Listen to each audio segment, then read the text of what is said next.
Hindi mo pa naririnig ang kwentong ito. Noong unang bahagi ng 1970, isang lalaki ang naghasik ng takot sa mga kalye ng Maynila. Siya ay kilala bilang The Manila Ripper. Sa loob ng 2 taon, 7 babae ang nawala. Lahat sila ay binata, nagtatrabaho sa gabi, at nawawala pagkatapos ng hating gabi. Ang pulisya ay walang bakas, walang motibo, walang suspect. Ang unang biktima ay si Ana, 24 na taong gulang, isang sales lady sa Divisoria. Isang gabi pagkatapos magsara ang tindahan, hindi na siya nakauwi sa kanilang bahay, sa Tondo.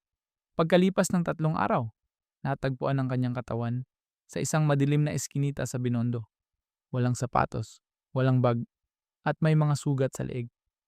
Pagkalipas ng 2 linggo, isa na namang babae ang nawala. Si Linda, 27, isang waitress sa isang bar sa Ermita. Parehong pattern, parehong oras, parehong lugar. Nagsimula ng magpanik ang mga tao. Ang mga babaeng nagtatrabaho sa gabi ay natatakot ng lumabas. Ang mga pamilya ay nag-aalala tuwing hating gabi. Pero ang pulisya ay walang leads. Walang CCTV noong panahon na iyon. Walang DNA testing. Tanging mga eyewitness lamang, at karamihan sa kanila ay takot na magsalita. Noong 1974, ang ika-6 na biktima ay natagpuan. Si Rosa, 22, isang estudyante na nagtatrabaho bilang part-time na sales lady. Ang kanyang pagkamatay ay mas brutal kaysa sa iba. May mga bakas ng paglaban. May mga gasgas sa kanyang mga kamay. Parang may nagbago sa killer. At doon nagsimula ang break sa kaso. Isang taxi driver ang lumapit sa pulisya. Sinabi niya na nakita niya ang isang lalaki na may kahina-hinalang kilos malapit sa lugar kung saan natagpuan si Rosa. Inilarawan niya ang lalaki, payat, may peklat sa pisngi, at madalas na nakikita sa mga bar sa Ermita. Pagkalipas ng 2 linggo, naaresto ang isang lalaki na tumutugma sa description.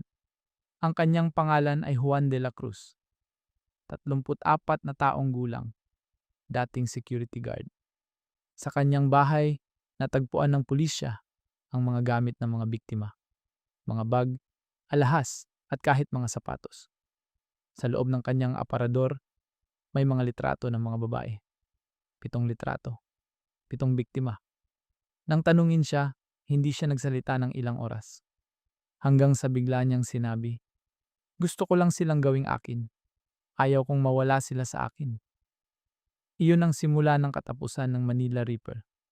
Sa korte, ipinahayag siyang guilty sa lahat ng 7 pagpatay. Hinatulan siya ng 7 beses na life imprisonment.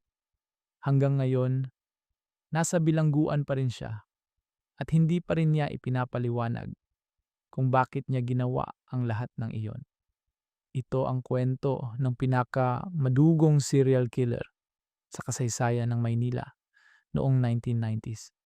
Isang kaso na yumanig sa buong lungsod at isang paalala na minsan ang pinakamadilim na kasamaan ay nagtatago sa mga ordinaryong mukha. Salamat sa panunood.